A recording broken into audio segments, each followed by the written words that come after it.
purpose of this innovative idea is to bring Cardinals past or present together so you, the fans, can talk to the athletes that you love and support.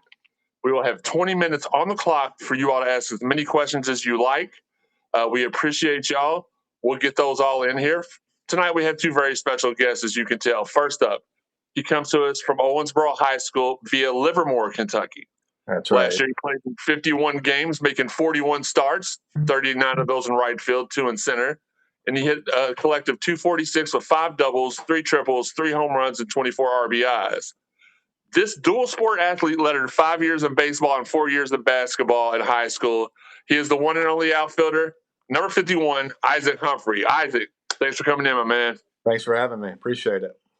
Was that a good introduction? Oh, that was nice. I love how you threw out the Livermore too. I got some family back home that you got to really make sure and put that one spot on for sure. There you go. There you go. But you're not alone, because next to you we have, via the portal, he went a dominating 10-1 as a sophomore at Wright State, on top of an impressive 5-1 freshman campaign, for an incredible 15-2 start to his collegiate career. He is the man, the myth, the legend, well, soon to be Louisville legend. Number 26, Sebastian Gongora. Did I say that? Did I pronounce your last name right?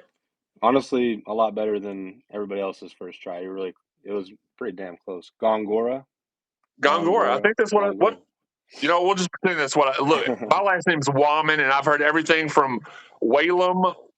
They always try to put an L in there. One of my teachers in second grade called me Jeremy Walnut, which was not even close to the last name. So, listen, I'm very, very sensitive to spelling people's last names correctly. So I'm glad I got super close. Yeah, you're right there. All right. And we got the chat line rolling. We'll let them ask a couple of questions. I've got some questions for you all. So I'd like to start off asking you all a couple of questions while the fans are preparing to ask theirs, just to give them a little bit of time, because, they're all getting settled in here.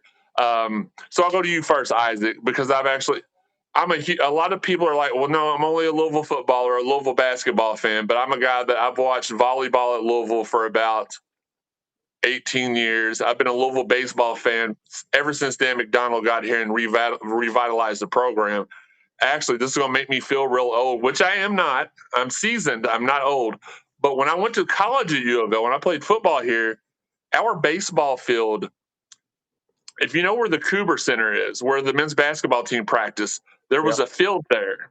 It had a diamond in it. There was a scoreboard, and there was some wire fence, and that was the Louisville base. That's where they played baseball at Louisville. Wow. So to come from that, and it sounds like a story my dad would tell me. When I was growing up, we walked both ways, 15 feet in the snow barefoot. But it really was. It was a very, very. It seemed like something you could probably find in somebody's neighborhood. But now we're sitting in the midst of an amazing stadium, with Jim Patterson Stadium. So my first question is this: he's one of the greatest of all time, and I'm not really sure anybody could argue with this. Isaac, what is it like to play for Dan McDonnell? I mean, it's the best thing I could ever hope for. I mean, obviously, I was recruited pretty early in my high school career. I got to know him as a freshman in high school during that recruitment, and it's just been great ever since. He's a guy that's obviously been around the game for a long time. He knows his stuff. He knows how to talk to players, and I mean, he's just been the best. Sebastian, what about you? I know you've not really got a lot of time in with him, but what are your thoughts on him? Yeah, I absolutely love him. I don't get to spend as much time with him as I do with Coach Williams, just because Coach Williams is the pitching coach. But what I will say is he is probably one of the best leaders that I've ever been around as a coach. He is such a good leader, and he knows how to lead and lead by example, and so being here these first couple months he's really taught me how to be a better person on the field as well as off the field, which has been a blessing. Awesome. And the point I was getting to earlier, I didn't really land the plane there, but I've got to see in the last 23 years Louisville baseball go from a team that upset Oklahoma State in the in the regionals for a chance to go to the College World Series. They beat them, I think it was in Game 3, like 18-2 or 22-2. But to watch them come from something like that and to continuously build every single season It's not like we only have one star player on the team every year. There's 8, 9. I mean, I could sit here for probably about 3 hours and name every Louisville baseball player that I've seen make an impact in a game over the last 20 seasons. But they don't want to hear about that, so we won't go through that. But yeah, it's been quite the for me to be able to watch and experience it. It's been awesome to see the program as a whole grow, and for us to get top-notch players like you guys to come too. I mean, one that was recruited directly, and then one that was like, you know what, that's where I want to go. A 10-1, like, congratulations on the freshman campaign or the sophomore campaign there. Very, very impressive. Well, both of them actually were.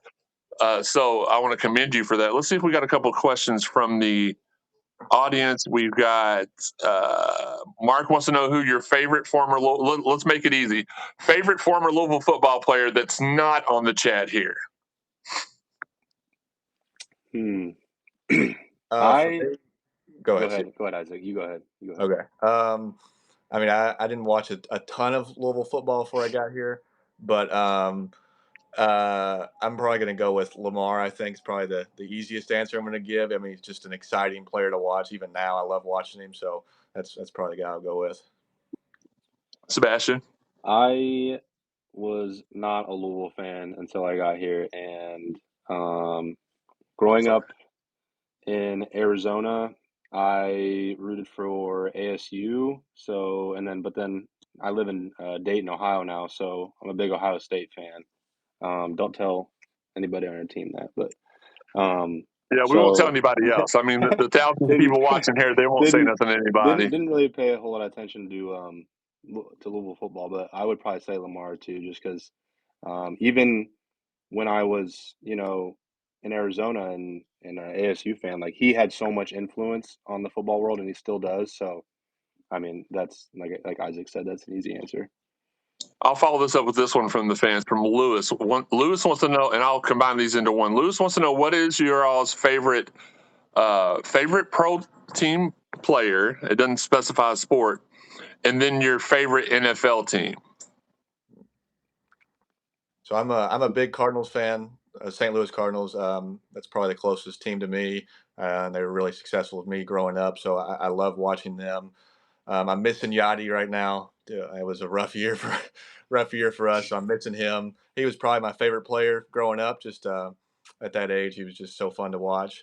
In terms of NFL team, I love watching the Dolphins right now. I mean, that's a fun offense to watch. Yep. So I mean, I'm kind of on the Dolphins train right now.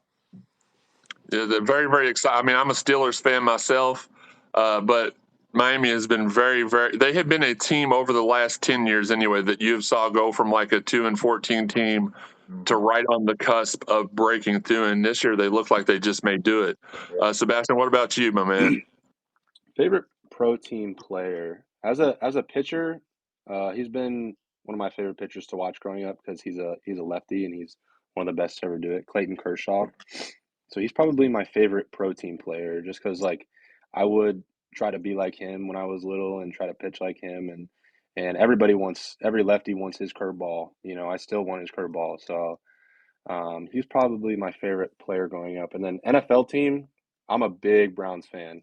I'm probably I like to say I'm one of the biggest Browns fans around. Sebastian, so far your answers are not jiving with my questions, my man. Look, everybody's allowed to. Yeah, everybody's allowed to support who they want to. I guess. know, yeah. I love the Browns. Don't care for the Bengals at all. So if there are any Bengals fans in here, all I got to say is we beat you guys at the beginning of the season. Okay, let's keep it friendly. No, I'm kidding. The dude wants to know, and we'll go with you first on this one as well, Isaac. Why U of L? Was it the coaching staff, the location and city, or something specific during your recruitment? I'd go with all of that for me. I live like just under 2 hours from here, so that's probably the closest school. It's been the most successful. Like I said, I grew up watching them go to Omaha over and over again, and it was just like they just kept getting better and better. So it was to have the opportunity to be recruited by them was just a dream come true, and I didn't even think twice about it. Sebastian, I had this question in mind, and this kind of mirrors it. So let me see if I can find that on my list. so I can ask you. But what kind of what was it that made you decide that it was? We'll kind of intertwine it with their question, why Louisville? But what made you decide the time was right to? The time was right. Get it? The time was right. I'm sorry, I'm corny at times. The time was right to come to Louisville, basically. Yeah, yeah. It was a combination of a few things. I was looking for a place that could take my game to the next level. And when I was in the portal and I was looking at all these places, Louisville popped up as one of the top places I should think about and I should talk to, just because Coach Williams has such a strong resume of and track record of developing pitchers. You know, you think of all the good pitchers that have come here and gone through his program and his system and are pitching in the big leagues today. And it was honestly a no-brainer just to come here and work with him and um, as well as, you know, the resources that we have. It's crazy going from a mid-major program to a Power Five program and seeing like the difference in resources that Louisville has. It's awesome, and it's like um, it's so cool to, you know, lift in the weight room that we have and use all the different machines that we have and be in the facility. So when I visited and I got to see all these things and how everything worked, and when I met Coach Rance, our strength trainer, and all the other coaches, and um, like I said, it was a pretty easy decision for me. Now we normally play Wright State, whether it's in the regular season. We've had a couple of postseason matchups with them as well. Is that something that you are looking forward to or interested in happening? I mean, I don't know what the non-conference schedule is for this year yet.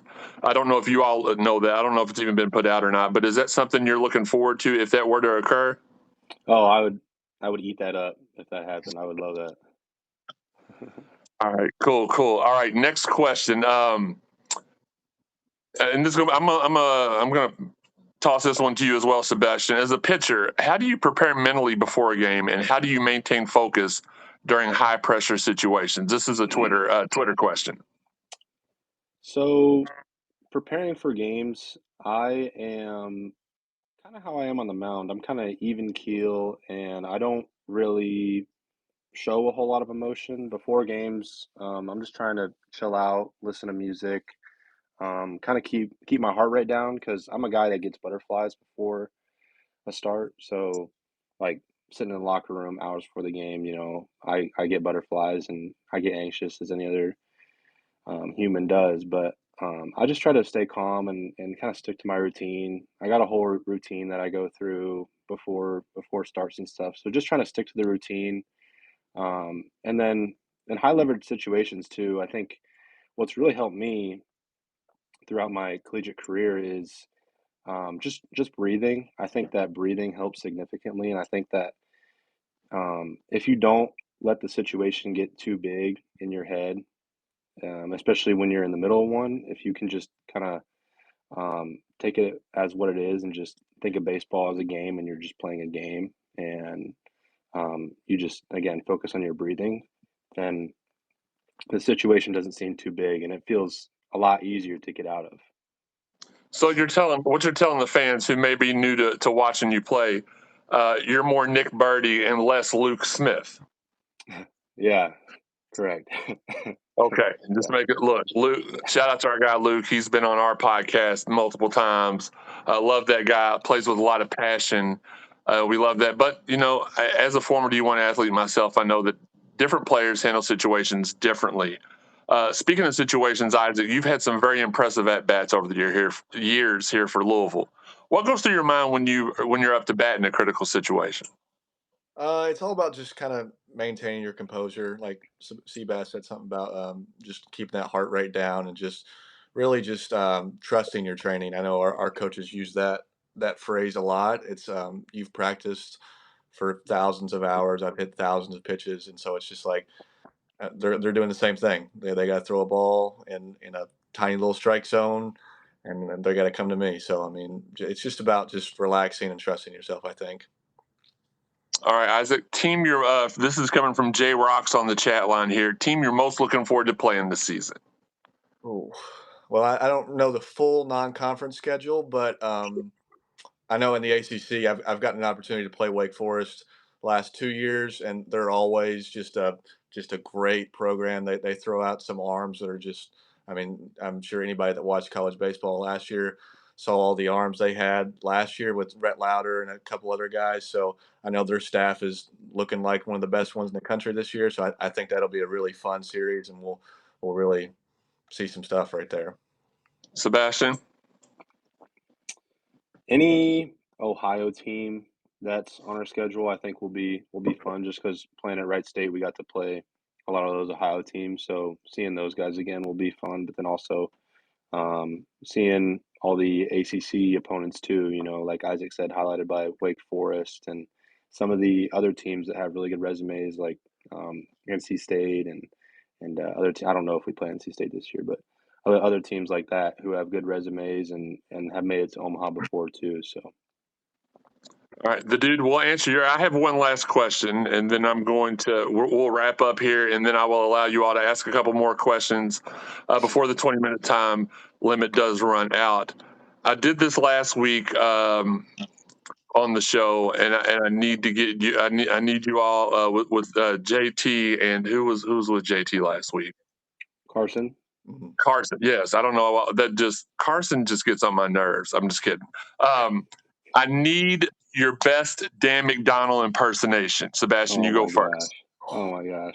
It could just be like one of your favorite sayings that he has. That's what they didn't do the full impression. They just gave sayings. So, whenever we do as pitchers, we got to do a lot of pitchers fielding practice, like off the mound and stuff. So, excuse me.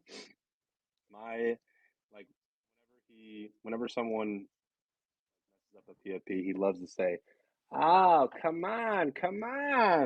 What are we doing?" That's the best I got though. So far, you're in the lead out of all three. But Isaac, you got a chance in a clutch at bat to beat him. Yeah, I've got a lot because I've been here. This is my 4th year here, so I've heard him at his worst, I guess you could say. But I don't know. I feel like he's just a little phrase he's always saying is he's always talking about finishing, and it's like he gets really hyped up, and he's like, we gotta finish, come on guys, let's go. And it's just, oh, I hope he doesn't see this. He's gonna kill me. But it's like he gets fired up, and it's like you could tell he's just so passionate. It's his voice. He just loses it. Look, you don't have social media, so I think we're all safe. Listen, I want to tell, as we're wrapping up here, I want to tell everybody, thank you for joining in tonight. Can y'all let everybody know where they can find you on social media? Yeah, mine's all the same on my Instagram and Twitter at iHumphrey6. My Instagram, excuse me, is seb.gongora, and then my Twitter is sebgongora13. All right. We want to thank everybody for taking part in the Louisville live stream on the Rave On Sports App, brought to you by the 502 Circle. And really quick, we got about a minute left. The dude wants to know, would you say Louisville athletes are a tight-knit group? Get to know each other, share training facilities, go to each other's events, and etc. Isaac, I'll let you take that one. I'm assuming he's talking about like across teams, but Yeah, like football, basketball, softball, all that. I would say so. Especially like I know we mix with volleyball a lot. We've gotten to there's a couple guys that are have girlfriends on the volleyball team, so we're with them a lot, and obviously they're really fun to watch. So we're always going to volleyball games. I know guys are. I mean, football's been amazing to watch this year. That's just been exciting. So I know, yeah, football's been fun. So yeah, I think it's definitely a tight knit group. All right, Sebastian, what about you? Well, as the time is running out, give us your thoughts. Yeah, I think we do a good job of getting out there and hanging out with other teams. We hang out like what Isaac said with volleyball. We're always at like football tailgates. I know some guys have gone to some basketball games. But like living in the retreat, which is where we all live, there's a bunch of other athletes here. So seeing that we get to see all them around and say hi to them and